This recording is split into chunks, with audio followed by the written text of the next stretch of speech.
Hi friends, welcome. சேனலை subscribe பண்ணாதவங்க subscribe பண்ணிக்கோங்க. சிறுகதைக்கு ஆசை சீரியல் நியூ ப்ரமோ என்னென்ன பார்க்கலாம். மீனா ரொம்பவே கோவமாக இருக்காங்க முத்து மேலே. எவ்வளோ தைரியம் இருந்தால் நீங்கள் என்கிட்ட கூட ஒரு வார்த்தை கூட சொல்லாமல் நீங்கள் பாட்டுக்கு கிளம்பி போய் கிருஷை நம்ம பிள்ளையாக ஏற்றுக்கணுன்னுட்டு முடிவு பண்ணியிருப்பீங்க அப்படின்னு கோவப்படுறாங்க. என்ன மீனா, எப்பவுமே நீ என்கிட்ட என்ன சொல்லுவ, கிருஷ்ணன் நம்ம தான் கூட்டிகிட்டு பார்த்துக்கணும், அவனை நல்லபடியாக பார்த்துக்கணும் அப்படின்னு சொல்லிகிட்டே இருப்பேன்.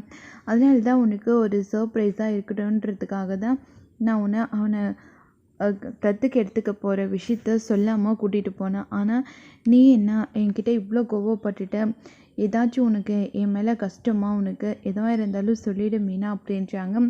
அதெல்லாம் ஒன்றும் இல்லை, ஆனால் நீங்கள் என்னை கேட்காம இவ்வளோ பெரிய முடிவு எடுத்தது எனக்கு ரொம்ப கஷ்டமாக போயிடுச்சு, அதனால தான் அப்படின்றாங்க. இல்லை மீனா, உன்கிட்ட ஏதோ ஒரு மாற்றம் தெரியுது. நீ எப்பவுமே இப்படிலாம் இருந்ததே இல்லை.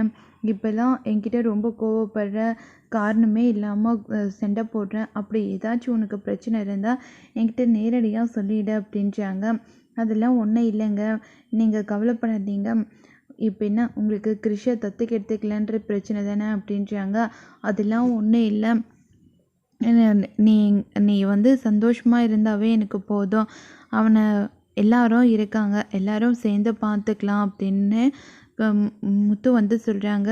என்னை மன்னிச்சிடுங்க, உங்ககிட்ட நான் என்னால் எதுவுமே பேச முடியல அப்படின்னு சொல்லிட்டு ரொம்பவே ஃபீல் பண்ணி யோசிச்சுட்டு இருக்காங்க.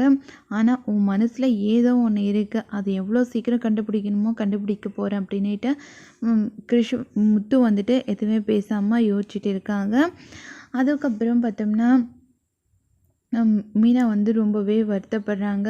உங்ககிட்ட சொல்லாமல் நான் எதையுமே செஞ்சதில்லை, ஆனால் இவ்வளோ பெரிய விஷயத்த இப்போ வரைக்கும் நான் மறைச்சிட்டு